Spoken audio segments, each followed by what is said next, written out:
தமிழக வெற்றி கழகத்துடைய செய்தி தொடர்பாளர்கள் பலரும் நாகரிகமா இன்னும் பேச ஆரம்பிக்கிற மாதிரி தெரியல. விஜய் அவர்கள் இன்னுமே அதை கட்டமைக்கணுமோ, விஜய் அவர்கள் உள்ள இன்னும் சரி செய்யணுமோங்கிற ஒரு கருத்தை முன்வைக்கிறாங்க. பலரும் இதை முன்வைக்கிறது உண்டு. இதை பற்றி உங்களுக்கு வணக்கம் அப்படின்னு சொன்னா நாங்க வணக்கம் சொல்ல போறோம். வாடான்னு பேசும்போது நம்ம என்ன பண்ணி ஆகணும்? நம்ம ஒரு இயல்பான ஒரு மனிதர்கள். அப்ப எங்க தலைவர் குறித்து ஒருமையில பேசும்போது நாங்க திருப்பி பேசித்தானே ஆகணும். அப்ப உங்களுக்கு பேசுவதற்கு யார் அந்த ரைட்ஸ் கொடுத்தது? அன்பு செலுத்தினா அன்பு, பம்பு கொடுத்தா திருப்பி பம்பு. அதுதான், அதுல எந்த மாற்று கருத்துமே கிடையாது. நாங்க கருத்தியெல்லாம் பேசுறேன். அண்மையில கூட ஒரு ஊடகத்துல நான் ஒரு பாடல் ஒன்று பாடினேன். ஆமா, நிறைய அளவு கேள்வி கேட்டாங்க. ஒரு பாடல் ஒன்று பாடினேன். அந்த பாடல் வரிகள்ல எந்த ஆபாசமும் கிடையாது. இதுல நான் ஏதாவது தவறா பேசியிருந்தா தானே என்னை கட்சி கண்டிப்பாங்க. இதுல ஏதாவது நான் ஆபாசமான வரிகள் ஏதாவது சொல்லியிருக்கேன்னா? நீங்க இந்த ஒரு பாட்டுக்கு ஏன் பயப்படுறீங்க? 2026 நான் மேடையா பாட்டு பாடுவேன். இந்த நிமிடம் வரைக்கும் எனக்கு கட்சியில இருந்து போன் பண்ணி நீ ஏன் இப்படி பேசுன, ஏன் இப்படி பாடினு ஒரு வார்த்தை கூட என்ன சொல்லலை. ஏன்னா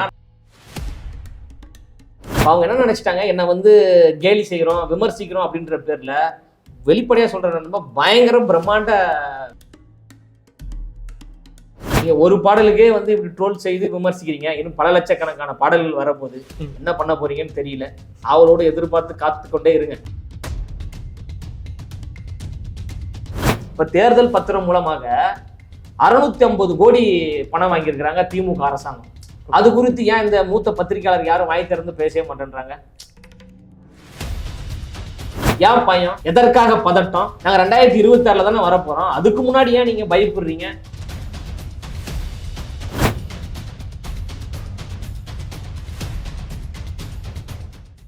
வணக்கம் மக்கள், திஸ் இஸ் விஜய் பிரானேஷ். நீங்கள் பார்த்துட்டு இருக்கிறது டேக் ஒன் தமிழ். இன்னைக்கு என் கூட இருக்கிற ஒரு சிறப்பு விருந்தினர் யார் அப்படின்னா, தமிழக வெற்றி கழகத்துடைய செய்தி தொடர்பாளர் மணி அவர்கள் தான் இருக்காங்க. அவர் கூட நிறைய விஷயங்கள் அவர்கிட்ட பேச போகிறோம். வாங்க பேசலாம். வணக்கம் சார். வணக்கம். உங்களை சந்திச்சால எனக்கும் சரி, எங்கள் டீமுக்கும் சரி ரொம்ப ரொம்ப சந்தோஷம், ரொம்ப மகிழ்ச்சி. முதல்ல நான் கேட்கணும்னு நினைக்கிறது, ஒரு வீடியோ வெளியாக இருந்தது. கேரளாவில் ஏர்போர்ட்டில் விஜய் அவர்கள் என்ட்ரி ஆகிற மாதிரி கிட்டத்தட்ட ஒரு தமிழ்நாட்டில் என்ன ஒரு ஆரவாரம் இருக்குமோ அந்த ஒரு ஆரவாரத்தை ஒரு கேரளா அட்மாஸ்பியரில் பார்க்க முடிஞ்சது. இந்த ஒரு விஷயத்தை எப்படி பார்க்குறீங்க? கேரளாவில் அவருக்கு இருக்கிற சப்போர்ட் எப்படி பார்க்குறீங்க? இல்லை, கேரளாவில் கோடிக்கணக்கான ரசிகர்கள் தளபதி அவர்களுக்கு இருக்கிறாங்க. அது எல்லாருக்குமே தெரியும். இன்னைக்கு தளபதி அவர்கள் படப்பிடிப்பு தொடர்பாக கேரளா போயிருக்கிறாங்க. மிக பிரம்மாண்டமான வரவேற்பு கொடுத்துருக்குறாங்க. வரவேற்பு கொடுத்த கேரளா தோழர்களுக்கு மனப்பூர்வமான நன்றிகளையும் வாழ்த்துக்களையும் தெரிவித்துக் கொள்கிறோம். இது எல்லாமே தலைவர் தளபதி அவர்களுடைய உழைப்புக்கு கிடைத்த அங்கீகாரம் அப்படின்னு தான் நம்ம பார்க்கணும். எப்படி தமிழ்நாடு அவருடைய கோட்டையாக இருக்கோ, அவருடைய இன்னொரு கோட்டை தான் கேரளா. அங்க பார்த்த அந்த பிரம்மாண்ட ஒரு கூட்டம் என்பது ஒரு சிறிய கூட்டம் தான். அதை விட டபுள் மடங்கான ஒரு கூட்டம் தமிழ்நாட்டில் காத்திருக்கிறது தலைவர் அவர்களுடைய வருகைக்காக. அது எல்லோரும் அவளோட எதிர்பார்த்து காத்திருக்கோம். நாங்க ரீசெண்ட் டைம்ஸ்ல நீங்க மலையாளம் படங்கள்ல எல்லாம் பாத்தீங்கன்னா விஜய் அவர்களுடைய ரெஃபரன்ஸ்ங்கிறது அதிகமா வைக்கப்படுது. இப்போ ரொம்ப சக்சஸ்ஃபுல்லா போற மஞ்சுமல் பாய்ஸ் படங்கள்லயா இருக்கட்டும், அங்க விஜய் ஃபேன்ஸ் அப்படின்னு எழுதி வச்சதா இருக்கட்டும், இல்ல கண்ணூர் கார்டுன்னு மம்முட்டி அவர்களுடைய படங்கள்லயே விஜய் அவர்களுடைய போஸ்டர் யூஸ் பண்ணப்படுது. நம்மளோட ரீச்சினை கடந்த ஒரு இடத்துல இதெல்லாம் சொல்லப்படுறதை எப்படி பாக்க? இல்ல, அதான் ஒரு தமிழனுக்கு கிடைத்த ஒரு மிகப்பெரிய ஒரு அங்கீகாரமா நம்ம தமிழ்நாட்டில் இருக்கிற எல்லாருமே கொண்டாடணும். அதான் சொன்னேன்னா, அது அவருடைய உழைப்புக்காக கிடைத்த ஒரு வெற்றி. தொடர்ந்து தன்னுடைய ரசிகர்களை அவர் தனிமைப்படுத்தாம, அந்நியப்படுத்தாம, சகோதரர்களாக சகோதரிகளாக கூடயே வைத்து அரவணைத்த ஒரு மிகப்பெரிய ஒரு தலைவர். இந்த அடிப்படையில் அவருடைய அன்பினால் ஈர்க்கப்பட்ட பெரும் கூட்டம். அதனால அவரை தமிழ் சினிமா மட்டுமில்ல, இந்திய சினிமாவிலே ஒரு தவிர்க்க முடியாத ஒரு இடத்துல தலைவர் தளபதி அவர்கள் இருக்கிறாங்க. தளபதி அவர்கள் ஒரு தமிழ்நாட்டை சார்ந்தவராக இருப்பது கூடுதல் சிறப்பு. ஒட்டுமொத்த தமிழ் இனத்திற்குமே அது ஒரு பெருமையான ஒரு விஷயமா நம்ம பார்க்கணும். தமிழக வெற்றி கழகத்துடைய செய்தி தொடர்பாளர்கள் பலரும் பாயிண்டா பேசி இன்னுமே பாயிண்டா பேசினா பெட்டரா இருக்கும். ஆனா அதெல்லாம் தாண்டி விஜய் அவர்கள் மேல விமர்சனம் வைக்கப்படும் போது அவங்களுமே பாஞ்சு சண்டைக்கு தான் வராங்களே தவிர நாகரிகமா இன்னும் பேச ஆரம்பிக்கிற மாதிரி தெரியல. விஜய் அவர்கள் இன்னுமே அதை கட்டமைக்கணுமோ, விஜய் அவர்கள் உள்ள இன்னும் சரி செய்யணுமோங்கிற ஒரு கருத்தை முன்வைக்கிறாங்க. பலரும் இதை முன்வைக்கிறது உண்டு.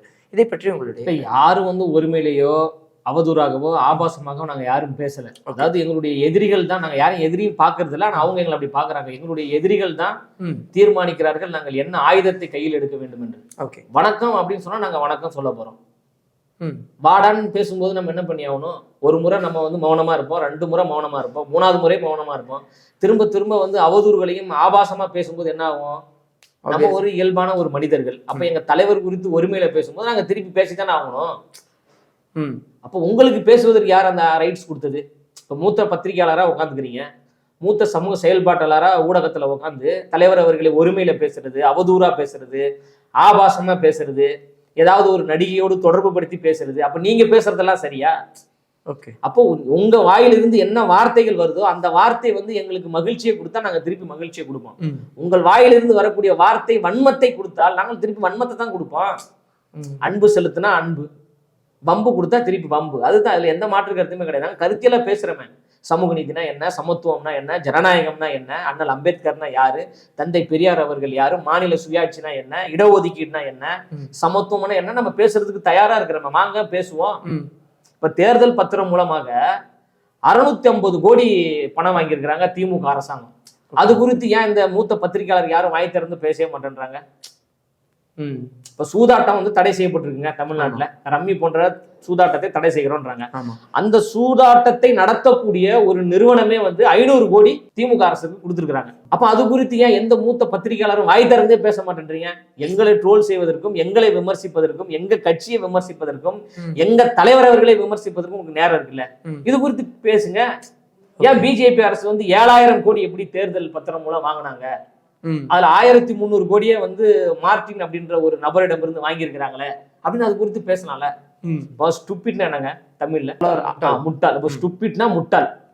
ஒரு தமிழ்நாட்டினுடைய முதலமைச்சர், மாண்புமிகு தமிழ்நாட்டுடைய முதலமைச்சர் திரு மு.க. ஸ்டாலின் அவர்களை ஒரு பொது ஊடகத்துல, ஒரு சமூக வலைதளத்துல பிஜேபி கட்சியை சார்ந்த ஒரு மூத்த நிர்வாகி முட்டாள் அப்படின்னு சொல்றாரு. இது குறித்து ஏன் எந்த மூத்த பத்திரிகையாளரும் வாய் திறந்து பேசல? திமுக கட்சியை சார்ந்தவங்க யாருமே வாய் திறந்து பேசவே இல்லையே. அது குறித்து பேசணும்ல. மாண்புமிகு இந்திய பிரதமர் திரு மோடி அவர்கள் வந்து மாதத்திற்கு ஒரு 4 முறை தமிழ்நாட்டுக்கு வந்துடுறாரு. மிக்சாம் புயல் ஏற்பட்டு சென்னை மூழ்கி கிடந்தது, தென் மாவட்டங்கள் மூழ்கி கிடந்தது, ஒரு முறை கூட பிரதமர் தமிழ்நாட்டுக்கு வரவே இல்லையே. அது குறித்தியா யாருமே எதுவுமே பேசல. தமிழ்நாடு அரசு கேட்டுச்சுல, வெள்ள நிவாரண உதவித்தொகை கொடுங்க, 21,000 கோடி தேவைப்படுது அப்படின்னு சொல்லிட்டு கேட்டாங்களே. இந்த செகண்ட் வரைக்கும் 10 பைசா கூட கொடுக்கலங்க மத்திய அரசு, திரு மோடி அரசு கொடுக்கவே இல்லையாங்க. அது குறித்து ஏன் அந்த மூத்த பத்திரிகையாளர்கள், அரசியல் விமர்சகர்கள், திமுக கட்சியை சார்ந்தவர்கள், திமுக இணைய உடன்பிறப்புகளையும் இது குறித்துலாம் வாய் திறந்து எதுவுமே பேச மாட்டேன்றீங்க? அது குறித்து பேசுங்க. எங்களை ட்ரோல் செய்யறதுக்கும், எங்களை விமர்சிப்பதற்கும், எங்க தலைவர் அவர்களை ஒருமையில பேசுறதுக்கும் உங்களுக்கு நேரம் இருக்குல்ல? ஏன் இதெல்லாம் பேசுறதுக்கு உங்களுக்கு நேரம் இல்லை? அப்ப ஏன் எங்களுக்கு, நாங்க இன்னும் ஆட்சி அதிகாரத்துக்கே வரல, எங்ககிட்ட எம்எல்ஏ கிடையாது, எம்பி கிடையாது, மினிஸ்டர் கிடையாது, எங்க தலைவர் அவர்கள் இன்னும் முதலமைச்சராலும் ஆகலாம், கட்சி மட்டும்தான் அறிவிச்சிருக்கிறோம், உறுதிமொழி அறிவிச்சிருக்கிறோம், அவ்வளவுதான். ஏன் பயம்? எதற்காக பதட்டம்? நாங்க 2026 தானே வரப்போறோம். அதுக்கு முன்னாடி ஏன் நீங்க பயப்படுறீங்க? ஏன் எங்களை வந்து பராண்டுறீங்க? அப்போ ஒரு அச்சம் இருக்குல்ல. அப்ப நாங்க தெளிவா வரோம். இப்ப தலைவர் அவர்கள் வந்து ஒரு நடிகரா வரல, தலைவர் அவர்கள் ஒரு தலைவரா வர்றாரு. அதுவும் ஒரு சாதாரண தலைவரா வரல, கருத்தியல் தெளிவு கொண்ட ஒரு தலைவரா வர்றாரு. அதனாலதான் பயப்படுறாங்க. பிறப்பின் அடிப்படையிலே உயர்வு தாழ்வு உண்டு என்று சில கட்சிகள் பேசுறாங்க. பிறப்பின் அடிப்படையில் எந்த உயர்வு தாழ்வும் கிடையாது, எல்லாரும் சமம் அப்படின்ற ஒரு சமத்துவத்தை நம்ம பேசுறோம். சாதி வெறி மனிதனை சாக்கடையாக்கும், மத வெறி மனிதனை கொடிய மிருகமாக்கும் என்கின்ற ஒரு கொள்கை கோட்பாடுகளோடு தலைவர் வர்றதுனால இவர் பிரம்மாண்ட நடிகராக மட்டும் இல்லாமல் கருத்தியலை உள்வாங்கி கொண்ட ஒரு தலைவராக வராரு. இது நாளைக்கே நமக்கு ஆபத்து என்கின்ற அடிப்படையில வந்து பொய்யான விமர்சனங்கள், அவதூறுகளை எல்லாத்தையும் அவங்க வந்து முன்வைக்கிறாங்க. எந்த அவதூறுகளும் எந்த விமர்சனங்களும் எங்களை ஒண்ணுமே பண்ணாது. நீங்க எவ்வளவு தூரம் வந்து அவதூறுகளையும் விமர்சனங்களையும் முன்வைக்கிறீங்களோ அவ்வளவு தூரம் நாங்க வளர்ந்துகிட்டே போவோம். அண்மையில கூட ஒரு ஊடகத்துல நான் வந்து ஒரு பாடல் ஒன்று பாடினேன். ஆமா, நிறைய அளவு கேள்வி கேட்டாங்க. ஒரு பாடல் ஒன்று பாடினேன். அந்த பாடல் வரிகள்ல எந்த ஆபாசமும் கிடையாது. தலைவர் அவர்கள் என்ன கருத்தை சொன்னாங்களோ அந்த கருத்தை வந்து நான் பாடினேன், அவ்வளவுதான். பாடல் என்பது இந்த மண்ணுக்கான கலைங்க. பாடல் என்பது ஒரு கலை. நான் இயல்பாகவே கானா பாடக்கூடிய ஒரு பாடகர். பல மேடைகள்ல நான் பாடியிருக்கிறேன். இந்த சமூகம் சார்ந்த விழிப்புணர்வை ஏற்படுத்தக்கூடிய பாடல்களை பாடி 6 வருடத்திற்கு முன்பு நான் யூடியூப் சேனல்ல போட்டிருக்கேன். சரிங்களா? அப்ப என்னுடைய கருத்தை வந்து அந்த இடத்துல வந்து பாடல் வரிகள் மூலம் வெளிப்படுத்தணும் அப்படின்ற ஒரு தேவை இருந்துச்சு. சில 1000 பேருக்கு தெரிந்த என்னை பல லட்சம் பேருக்கு தெரிகின்ற வகையில் வந்து எனக்கு ஒரு அடையாளத்தை கொடுத்தது வந்து எங்களுடைய தலைவர் அவர்களும், தளபதி அவர்களும், பொதுச் செயலாளர் அவர்களும் தான். அவங்களுக்கு நன்றி. பல லட்சம் பேருக்கு தெரிந்த பாத்தீங்களா, நாங்க பல லட்சம் பேருக்கு தெரிந்த என்னை பல கோடி பேருக்கு தெரிய வைத்தது யாருன்னு பாத்தீங்கன்னா இந்த இணையதள உடன்பிறப்புகள், என்னுடைய நலம் விரும்பிகள். அதாவது ட்ரோல் பண்றேன்ற பேர்ல பல கோடி பேருக்கு எனக்கு தெரிஞ்சிருச்சு. பாடல் மூலியமா பலவிதமா நீங்க ஃபேமஸ் ஆனீங்க. பலர் அதை எடுத்து ட்ரோல்ஸ் போட்டாங்க, மீம்ஸ் போட்டாங்க. ஆனா அது ஏதோ ஒரு விதத்துல கட்சியுமே வந்து லிட்டிலா பாதிக்கிற மாதிரி ஒரு விஷயமா தான் இருந்தது. என்னையா இப்படி பேசிட்டு இருக்காங்க கட்சியில, இந்த மாதிரி இல்லாம பேசுவாங்க, அது கட்சியுமே பாதிக்கிற ஒரு எனக்கு விஷயம். இந்த நிமிடம் வரைக்கும் எனக்கு கட்சியில இருந்து ஃபோன் பண்ணி நீ ஏன் இப்படி பேசுன, ஏன் இப்படி பாடினன்னு ஒரு வார்த்தை கூட என்ன சொல்லல. ஏன்னா நான் சொல்ல வந்த வரிகள்ல எந்த விமர்சனமும் கிடையாது, எந்த ஆபாசமும் கிடையாது. தீப்பந்தம் எடுத்து தீண்டாமை கொடுத்து இதுதான் என் கருத்து அப்படின்னு தலைவர் அவர்கள் சொல்றாங்க. அதை நான் பாடல் வரிகளா பாடியிருப்பேன். சேரி இல்லா ஊருக்குள்ள பிறக்க வேணும் பேரப்புள்ள. அப்ப தலைவர் அவர்கள் தீண்டாமை இருக்கக்கூடாது, சாதி இருக்கக்கூடாது, இந்தி திணிப்பை வன்மையாக எதிர்க்கிறோம் அப்படின்ற அடிப்படையில அந்த பாடல் வரிகள் இருக்கும். இதுல நான் ஏதாவது தவறா பேசியிருந்தா தானே என்னை கட்சி கண்டிப்பாங்க. இல்ல ஏதாவது நான் ஆபாசமான வரிகள் ஏதாவது சொல்லியிருக்கேன்னா கிடையாது. அப்ப இந்த மண்ணுக்கான, இந்த மக்களுக்கான, தமிழ் உணர்வுக்கான வரிகளை தானே நான் பயன்படுத்தியிருக்கிறேன். ஏங்க திமுகன்ற ஒரு கட்சி தமிழ்நாட்டில் வளர்வதற்கு பாடல்கள் தாங்க மூல காரணமே. தெருவாக பாட்டு பாடி கட்சியை வளர்ப்பாங்க, கொள்கைகளை வளர்ப்பாங்க. நீங்க இந்த ஒரு பாட்டுக்கு ஏன் பயப்படுறீங்க? 2026 நான் மேடையா பாட்டு பாடுவேன். என் கட்சிக்கான கொள்கைகளை நான் கொண்டு போய் மக்கள்கிட்ட சேர்க்க போறேன். என் கட்சியினுடைய கொள்கை கோட்பாடுகளை நான் பாடலா பாட போறேன். அதற்கான வேலைகள் நடந்துகிட்டு இருக்கு. இவங்க எனக்கு கொடுத்த ப்ரொமோஷன்ல ஒரு டைரக்டர் எனக்கு ஃபோன் பண்ணி, தம்பி நல்லா இருக்குது குரல், நீங்க ஒரு பாட்டு பாடுறீங்களான்னு கேக்குறாரு.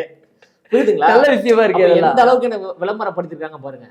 பல கோடி ரூபாய் செலவு பண்ணா கூட இவ்வளவு விளம்பரம் கிடைக்காதுங்க. நான் ஒரு இடத்துக்கு போறேன்னா அந்த இடத்துல ஒரு 10 பேர் இருக்காங்கன்னு வச்சுக்கோங்களேன். குறைஞ்ச ஒரு 2 பேருக்கு எனக்கு தெரிஞ்சிருது. நல்லா இருக்குங்க, நீங்க தானே தலைவர் கட்சியில பாட்டுலாம் பண்ணி நல்லா இருக்குங்க அப்படின்னு சொல்றாங்க. நான் என்ன சொல்றேன்னா, சமூக நீதி சார்ந்து, சமத்துவம் சார்ந்து, அண்ணல் அம்பேத்கர் குறித்து, தந்தை பெரியார் குறித்து, காமராஜர் குறித்து, தமிழ்நாடு குறித்து, மாநில சுயாட்சிகள் குறித்து எவ்வளவோ பேசியிருக்கிறேன். அதையும் நீங்க கட் பண்ணி ட்ரோல் பண்ணுங்கன்ற, அதையும் நீங்க கட் பண்ணி ட்ரோல் பண்ணி அந்த கருத்தையும் கொண்டு போய் சேருங்கன்ற, அந்த கருத்தையும் மக்கள்கிட்ட கொண்டு போய் சேருங்கன்னு சொல்றேன். இப்ப அவங்க என்ன நினைச்சிட்டாங்க, என்ன வந்து கேலி செய்யறோம், விமர்சிக்கிறோம் அப்படின்ற பேர்ல வெளிப்படையா சொல்றேன், பயங்கர பிரம்மாண்ட விளம்பரமே கொடுத்துட்டாங்க. பிரம்மாண்ட விளம்பரங்க. இது எனக்கு கிடைத்த விளம்பரம் போன்று யாருக்குமே கிடைக்காதுங்க. அவ்வளவு விளம்பரம் எங்க போனாலும் எனக்கு தெரியுது இல்ல. இதற்கு நான் வந்து மனப்பூர்வமா அவங்களுக்கு நன்றி சொல்றேன், வாழ்த்துக்களை தெரிவிக்கிறேன். நீங்க இன்னும் ட்ரோல் பண்ணுங்க, இன்னும் பல ஆயிரம் கோடி மக்களுக்கு கொண்டு போய் சேருங்கன்னு சொல்றேன். இந்தியா கடந்து நான் போகணும்னு ஆசைப்படுறேன், அமெரிக்காவுக்கு போய் தெரியணும்னு ஆசைப்படுறேன், சிங்கப்பூர்ல தெரியணும்னு ஆசைப்படுறேன், பல நாடுகளுக்கு தெரியணும்னு ஆசைப்படுறேன். அப்ப நீங்க ட்ரோல் பண்ணுங்கன்றேன். கட்சியில இருந்து உள்ள யாருக்கும் உங்களுக்கு கால் பண்ணலாம். ஆனா மீம்ஸா படுறவங்க இது வந்து தமிழக வெற்றி கழகத்திலிருந்து ஒருத்தர் பண்ணியிருக்காரு, அதை கேலியா தானே வைக்கிறாங்க. அதை எப்படி நீங்க பாருங்க? நான் தான் சொல்றேன், உங்களுடைய கேலிகளும் விமர்சனங்களும் என்னை ஒருபோதும் காயப்படுத்தாது, என்னை பக்குவப்படுத்தும், என்னை வந்து அடுத்த நிலைக்கு உயர்த்தும். புரியுதுங்களா? இப்போ அவங்க என்ன கேலி பண்றாங்கல்ல, அந்த வரிகள்ல வந்து நல்லது தானே சொல்லியிருக்கேன். தீண்டாமை இருக்கக்கூடாது, சாதி ஒழிக்கணும், இந்தி திணிப்பு இருக்கக்கூடாதுன்னு சொல்லியிருக்கேன். அப்போ ஏதாவது ஒரு நகைச்சுவை உணர்வோடு கூட என்னுடைய கருத்துக்கள் போய் சேர்ந்துருச்சுல. அப்ப தலைவர் சொன்ன கருத்தை கொண்டு போய் சேர்த்துட்டோம்ல. இன்னும் நிறைய பாட போறோம். நம்ம இப்போ மேடைகள்ல நம்ம பாடுவோம், தேர்தல் பிரச்சாரங்களை நம்ம பாடுவோம். இப்ப நான் மட்டும் பாட போறது இல்லை, எவ்வளவு பேர் பாடகர்கள் கட்சிக்கு வர போறாங்க. பாடல் பாடியே எங்களுடைய கட்சியினுடைய கொள்கை கோட்பாடுகளை தமிழ்நாடு முழுவதும் கொண்டு போய் சேர்க்க வேண்டிய வேலைகள் இருக்கு. அவங்களுக்கு ட்ரோல் பண்றதுக்கு டைமே இருக்காது. அந்த அளவுக்கு பாடல்களை பாடக்கூடிய பாடகர்கள்லாம் வரப்போறாங்க, கருத்துக்களை பேசக்கூடிய கருத்தாளர்கள் வரப்போறாங்க, மிகப்பெரிய பேச்சாளர்கள் வரப்போறாங்க. அதனால ட்ரோல் செய்யக்கூடியவர்கள் நீங்க நல்ல நல்ல கருத்தையும் ட்ரோல் செய்யுங்கன்ற. நீங்க ஒரு பாடலுக்கே வந்து இப்படி ட்ரோல் செய்து விமர்சிக்கிறீங்க, இன்னும் பல லட்சக்கணக்கான பாடல்கள் வரப்போகுது, என்ன பண்ண போறீங்கன்னு தெரியல. அவளோட எதிர்பார்த்து காத்து கொண்டே இருங்க. Okay sir.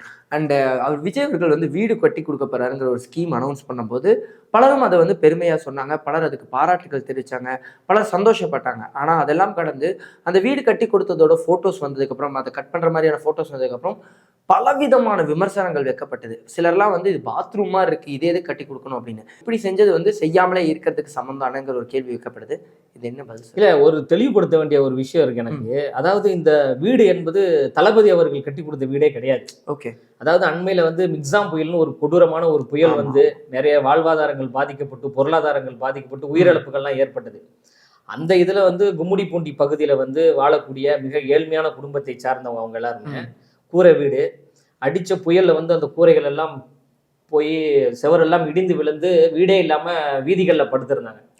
அதை பார்த்த தளபதியினுடைய விஜய் மக்கள் இயக்க ரசிகர்கள் இருக்காங்கல்ல, அவர்கள் அந்த மன்றத்தை சார்ந்த நிர்வாகிகள் தாமாக முன் வந்து தங்களுடைய கைகளில் இருக்கின்ற பணத்தை 100 ரூபாய், 200 ரூபாய், 1000 ரூபாய், 2000 ரூபாய் என்று சேகரித்து அந்த 7 குடும்பத்திற்கு கட்டி கொடுக்கப்பட்ட ஒரு வீடு தான். தவிர இது தளபதி அவர்கள் பணம் கொடுத்து கட்டி கொடுக்கப்பட்ட வீடு கிடையாது. இப்ப நீங்க பாத்தீங்கன்னா புயல் முடிஞ்சு 6 மாசம் ஆயிடுச்சுங்க. அந்த 7 பேருக்கு யார் வீடு கட்டி கொடுத்துருக்கணும்? அரசாங்கம் கட்டி கொடுத்துருக்கணும்ல. ஏன் அரசாங்கமும் அங்க இருக்கின்ற ஆட்சியாளர்களும் ஏன் கட்டி கொடுக்கல? அப்ப எங்க மக்கள் இயக்கத்தை சார்ந்த தோழர்கள் தானாக முன்வந்து ஒரு அன்பின் மிகுதியாக மக்கள் பாதிக்கப்படுறாங்க, பாதிக்கப்படக்கூடாது என்கின்ற ஒரு நல்லெண்ணத்தின் அடிப்படையில் வீடு கட்டி கொடுக்குறாங்க. ஏங்க வீடு என்பது அத்தியாவசிய தேவைங்க. அது வீடு வந்து சின்னதா இருக்குதா பெருசா இருக்கா நம்ம பார்க்கக்கூடாது. வீடு இல்லாதவர்களுக்கு தான் அந்த வீட்டோட அருமை என்ன நமக்கு தெரியும். அப்ப அந்த 7 பேருக்கு வீடு கட்டி கொடுத்துருக்காங்களா, அதை வந்து விமர்சிக்காவிட்டாலும் பாராட்டணுங்க. அதை விமர்சிக்க கூடாது, நீங்க தட்டி கொடுத்து அரவணைக்கணும். இதை விட இன்னும் அடுத்து கொஞ்சம் பெட்டரா கட்டி கொடுங்க, நல்லா பெரிய வீடா கட்டி கொடுங்க அப்படின்னு சொல்லிட்டு அவங்களை என்கரேஜ் பண்ணாதான் இந்த 7 வீடு என்பது 7000 வீடாக மாறும். தொடர்ந்து தோழர்கள் உதவி செஞ்சுக்கிட்டே இருப்பாங்க. இது வந்து பாத்ரூம் சைஸ் அளவு இருக்கு அப்படின்ற அந்த விமர்சனமே ரொம்ப ஒரு தவறுங்க. அப்ப அந்த குட்டி அளவுல இருக்கக்கூடிய எவ்வளவு வீடுகள் இருக்குல்ல, கோடிக்கணக்கான மக்கள் அந்த சின்ன அளவு கொண்ட வீட்டுல தான் வாழ்றாங்க. அப்ப அவர்கள் எல்லாமே பாத்ரூம்ல வாழ்றாங்கன்னு சொல்றாங்களா? அப்போ ஒரு வீட்டை வந்து ஒரு கழிவறையோடு ஒப்பிட்டு பேசுவது என்பது எவ்வளவு ஒரு கேவலமானது, அது எவ்வளவு அயோக்கியத்தனமான ஒரு செயல்பாடு இல்ல. அப்படிலாம் பேசக்கூடாது. நாங்க ஒரு வீடு கட்டி கொடுத்துருக்குறோம், 7 பேருக்கு வீடு கட்டி கொடுத்துருக்கோம். அந்த வீட்டுல குறைகள் இருந்தா அந்த குறைகள் நீங்க அடுத்த முறை சரி பண்ணுங்க, இது கொஞ்சம் பிரம்மாண்டமா கட்டி கொடுங்க அப்படின்னு வந்து எங்களை வந்து தோல்ல தட்டி கொடுத்து எங்களை வந்து முன்னோக்கி நகர்த்தணும் தான் தவிர எங்களை வந்து விமர்சிப்பது என்பது ஒரு தவறான ஒரு போக்கு. அண்மையில கூட தலைவர் அவர்கள் வந்து நடிகர் சங்கம் கட்டிடத்திற்கு கட்டுவதற்கு 1 கோடி ரூபாய் கொடுத்தாரு. இப்ப எங்க தலைவர் அவர்களுக்கு வந்து இந்த 7 பேருக்கு வீடு கட்டி கொடுக்க போறாங்கன்ற தகவல் தெரிஞ்சா எங்க தலைவர் பெரிய பிரம்மாண்டமா ஒரு வீடு கட்டி கொடுத்துருக்க மாட்டாரா? கட்டி கொடுத்துருப்பாரு, தலைவருக்கு தெரியாது. இது அங்க இருக்கின்ற தோழர்கள் வந்து தலைவருக்கு ஒரு நல்ல பேரை கொடுக்கணும், கட்சி அறிவிச்சிட்டாங்க, இந்த கட்சி மக்கள்கிட்ட போய் சேரணும் என்கின்ற ஒரு அன்பின் வெளிப்பாடுல கட்டப்பட்ட ஒரு வீடு தானே தவிர அந்த 7 குடும்பமும் இந்த வீடை கொண்டாடுறாங்க. அவங்களுக்கு இது வந்து ஒரு பெரிய ஒரு வரப்பிரசாதமா இருக்கு. அந்த 7 குடும்பத்தையும் போய் பார்த்து அவங்களோட நீங்க பேட்டி எடுத்தாதான் அவங்களுடைய அந்த அந்த உணர்வு என்னன்னு நமக்கு தெரியும். பொதுச் செயலாளர் அவர்கள் வந்து தானா முன் வந்து போய் அந்த வீட்டை திறந்து வச்சார்ல, தடுக்கல. நீங்க தான் அந்த வீடு சின்னதா கட்டிருக்கீங்க, இதை நம்ம திறந்து வச்சா விமர்சனம் வரும்னு சொல்லிட்டு எங்க பொதுச் செயலாளர் தடுக்கல. நீ உழைச்சிருக்க, கட்சிக்கு நல்ல பேரை உருவாக்கணும்னு நினைக்கிற, தளபதி தலைவர் அவர்களுக்கு நல்ல பேரை உருவாக்கணும்னு முயற்சி பண்ற, ஒரு முயற்சியின் வெளிப்பாடா 7 வீடு கட்டி கொடுத்துருக்கிறேன், உன் முயற்சியை நான் பாராட்டுறேன், வாழ்த்துறேன்னு எங்க பொதுச் செயலாளரே அங்க போய் அந்த புதிய வீடை வந்து திறந்து வச்சிருப்பாங்களா. அது வந்து ஒரு பெரிய உள்ளங்க, அது ஒரு பெரிய மனம்ல. அதை தான் நம்ம பார்க்கணுமே தவிர இன்னும் வரும் காலங்களில் இதை விட மிக சிறப்பா பிரம்மாண்டமான வீடுகளை வந்து 7 பேருக்கு மட்டும் இல்ல, எத்தனை பேருக்கு தேவைப்படுதோ அதை மனமுகர்ந்து எங்க தலைவர் அவர்கள் செய்வாங்க. கண்டிப்பா. அந்த சமுத்திரக்கனி அவர்கள் வந்து சமீப காலமா நடுவுல பேட்டிகள்லாம் நிறைய கொடுத்தாரு. அதுல மெயினா விஜய் அவர்களுக்கு மேல கேட்கப்படுற எல்லா கேள்விக்குமே அவர் மிகப்பெரிய சப்போர்ட்டா பதில் சொல்றாரு. விஜய் அவர்களுக்கு கண்டிப்பா வரட்டுமேப்பா, ஏப்பா அவர் வந்து பண்ணட்டுமேப்பா, அவர் வரனால சந்தோஷம் தானப்பா, அவ்வளோ சப்போர்ட்டா இருக்காரு. கட்சி ஏதாவது இடையறதுக்கு வாய்ப்பு இருக்கா சார்? அதனால ஏதாவது இவ்வளவு விஷயங்கள் பேசல? அப்படி இல்ல, அது அண்ணன் மரியாதைக்குரிய அண்ணன் சமுத்திரக்கனி அவர்கள் மட்டும் கிடையாது, முற்போக்காக சிந்திக்கக்கூடியவர்கள், இந்த சமூகம் நல்லா இருக்கணும்னு நினைக்கிறாங்க பாத்தீங்களா. நடிகர் ஆரி அவர்கள் கூட பேசியிருந்தாங்க. இவர்கள் எல்லாருமே வந்து தொடர்ந்து வந்து தளபதி அவர்களுடைய அரசியல் வருகையை வரவேற்கிறாங்க, ஒருபடி மேல போயிட்டு வாழ்த்துறாங்க, ப்ரொமோஷன் பண்றாங்க. ஏன்னா வந்து இந்த மண்ணின் மகன், இந்த மண்ணுக்கு சொந்தக்காரன், புரியுதுங்களா? இந்த தமிழ்நாடு என்கின்ற இந்த மாநிலத்தை உலக அரங்கத்தில் கொண்டு போய் சேர்த்த மிகப்பெரிய ஒரு பெருமை தலைவர் தளபதி அவர்களுக்கு இருக்கு, அது எந்த மாற்று கருத்துமே கிடையாது. அதை தான் அண்ணன் சமுத்திரக்கனி அவர்கள் சொல்றாங்க. அவர் வந்து மார்க்கெட்டு டவுன் ஆகி வரல, பட வாய்ப்புகள் இல்லாம வரல, சம்பளம் குறைவாகலாம் வரல, உச்சத்துல இருக்கிறாரு. ஒரு படத்துக்கு 100ல இருந்து 200 கோடி சம்பளம் வாங்கக்கூடிய அளவிற்கான உயரத்துல இருக்கிறாரு. அதையெல்லாம் தூக்கி போட்டு எனக்கு சினிமாவே வேணாம், நான் மக்களுக்கு நல்லது செய்யணும்னு நினைக்கிறேன், நான் எப்படி மக்கள்கிட்ட இருந்தா சம்பாதிச்சேன், திருப்பி நான் மக்களுக்கே செலவு செய்யணும்னு நினைக்கிறேன் அப்படின்ற ஒரு உணர்வோடு வராரு தம்பி. அவர் கண்டிப்பா ஜெயிக்கணும், இயற்கை வந்து அதற்கான எல்லா வழிவகைகளையும் ஏற்படுத்தும் அப்படின்னு பேசுறாருல. இப்ப எந்த அளவுக்கு எங்களுடைய தலைவர் மீது நம்பிக்கை வச்சிருக்காங்கன்னு பாருங்க. அப்ப இது வந்து ஒரு நம்பிக்கையினுடைய வெளிப்பாடு. இப்ப சமுத்திரக்கனி அண்ணன் பேசியிருக்காங்க, அடுத்து நிறைய பேர் பேசுவாங்க, நிறைய பேர் பேசிக்கிட்டு இருக்காங்க. இது வந்து பிறப்போக்கும் எல்லா உயிருக்கும் என்கின்ற ஒரு சமத்துவத்தை முன்னெடுத்து வரக்கூடிய ஒரு கட்சி அப்படின்றதுனால இந்த சமூகத்தில் மாற்றத்தை விரும்பக்கூடிய எல்லோரும் வருவாங்க. அவர்களுக்கெல்லாம் முறையான அங்கீகாரத்தை எங்கள் தலைவர் அவர்களும் எங்கள் பொதுச் செயலாளர் அவர்களும் எங்கள் கட்சியும் உரிய முறையில் கொடுக்கும். ஸோ இந்த ஒரு சந்திப்புக்கு ரொம்ப ரொம்ப நன்றி. மிக்க நன்றி.